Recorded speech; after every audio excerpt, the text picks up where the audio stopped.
पुष्पा 2 की शुरुआत होती है आईपीएस भंवर सिंह शेखावत से। पुष्पा की बेइज्जती करवाने के बाद शेखावत अपने घर चला जाता है और सोचने लगता है कि पुष्पा से बदला कैसे लिया जाए। और दूसरी तरफ पुष्पा अपनी शादी में पहुंच जाता है। वहां पर सभी लोग उसको बिना कपड़े के देखकर हैरान हो जाते हैं। पुष्पा की शादी शुरू हो जाती है।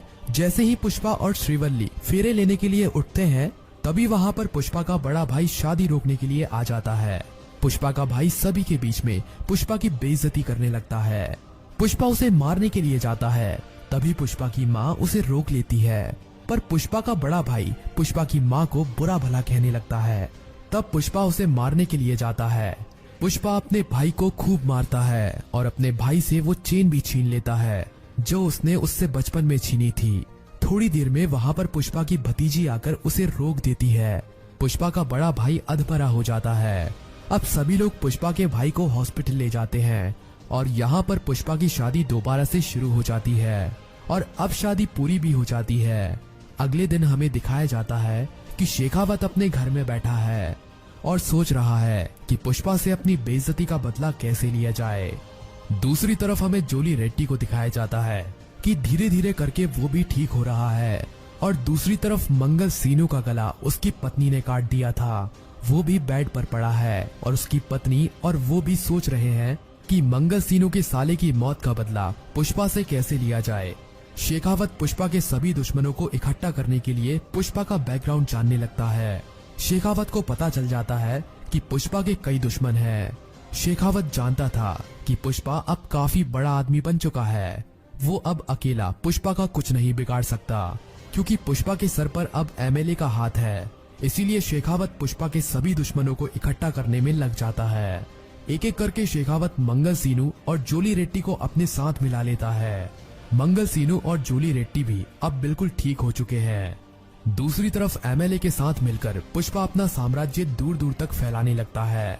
पुष्पा अब चंदन की लकड़ियों की सप्लाई विदेशों में और भारत के कई बड़े बड़े शहरों में भी करने लगता है।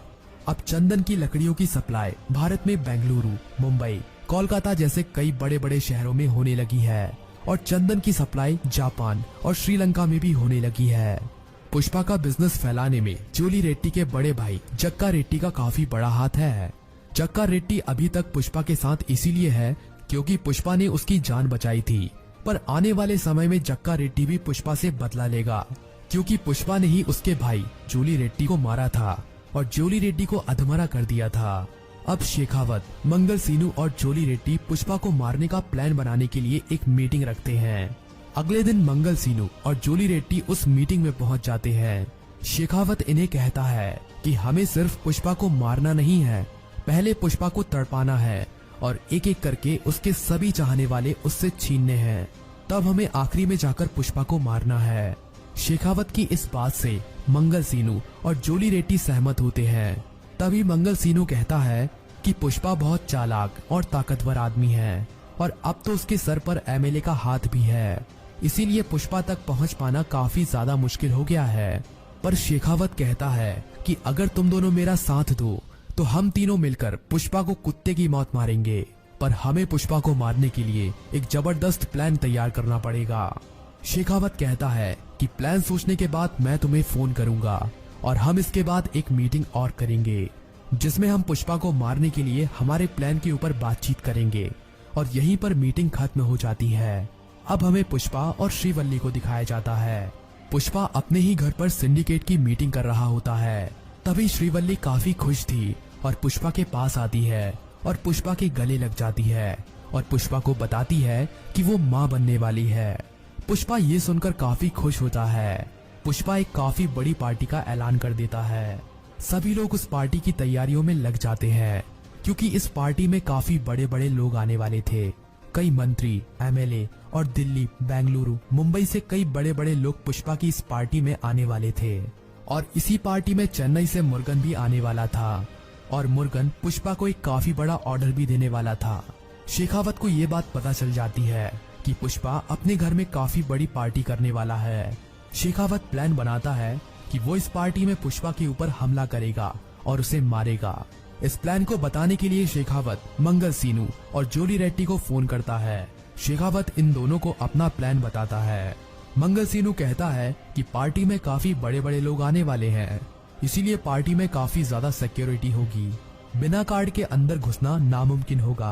पर शेखावत कहता है कि मेरा दिमाग एक पुलिस वाले का दिमाग है, तुम बस अपने आदमियों को तैयार रखना, मैं खुद उनके साथ पार्टी में अंदर जाऊंगा और पुष्पा के चाहने वाले हर एक को और पुष्पा को भी मैं ही मारूंगा। मंगल सीनू अपने आदमियों को हथियार देकर तैयार करता है। कुछ ही दिनों के बाद पार्टी की तारीख आ जाती है। पुष्पा की ये पार्टी काफी धूमधाम से होने वाली थी, काफी बड़े बड़े लोग इस पार्टी में पहुंच चुके थे। तभी वहां पर मंगल सीनू की लोग भेष बदलकर पहुंच जाते हैं और पार्टी में इनकी एंट्री जक्का रेड्डी करवाता है। जक्का रेड्डी भी शेखावत के इस प्लान में उसके साथ है, क्योंकि वो भी पुष्पा से बदला लेना चाहता है, क्योंकि पुष्पा ने उसके भाई को मारा था। थोड़ी देर में पुष्पा भी श्रीवल्ली के साथ यहाँ पर पहुंच जाता है। श्रीवल्ली पार्टी की धूमधाम देखकर काफी खुश होती है, क्योंकि पुष्पा ने इतनी बड़ी पार्टी सिर्फ उसके लिए ही तो करवाई थी। तभी वहाँ पर गाना बजने लगता है। गाने के बीच में मंगल सीनू के लोग फायरिंग शुरू कर देते हैं और तभी सभी लोग इधर उधर भागने लगते हैं। शेखावत सही समय देखकर एक कोने में छुपकर पुष्पा को गोली मारने की सोचता है, पर शेखावत सोचता है कि पुष्पा को इतनी आसानी से मौत नहीं मिलनी चाहिए, इसीलिए वो श्रीवल्ली को गोली मार देता है। पुष्पा श्रीवल्ली को देखता है और हॉस्पिटल ले जाने लगता है। तभी श्रीवल्ली की मौत वहीं पर हो जाती है। इसके बाद पुष्पा काफी गुस्सा हो जाता है, पर अभी तक पुष्पा को ये नहीं पता है कि ये सब शेखावत ने किया है। तभी पुष्पा शेखावत को वहां से जाते हुए देख लेता है। पुष्पा को शक हो जाता है कि ये सब शेखावत ने अपनी बेइज्जती का बदला लेने के लिए किया है। अब बदला लेने की बारी पुष्पा की थी। पुष्पा को ये बात भी पता चल जाती है कि शेखावत की इस चाल में उसके साथ मंगल सीनू और जूली रेड्डी भी शामिल थे। पुष्पा काफी गुस्सा था। पुष्पा अपनी बंदूक निकालता है और जूली रेड्डी और मंगल सीनू के घर पहुंच जाता है। वहां पर वे दोनों पुष्पा की इस हार पर पार्टी कर रहे होते हैं। पुष्पा एक एक करके मंगल सीनू के सभी आदमियों को मार देता है।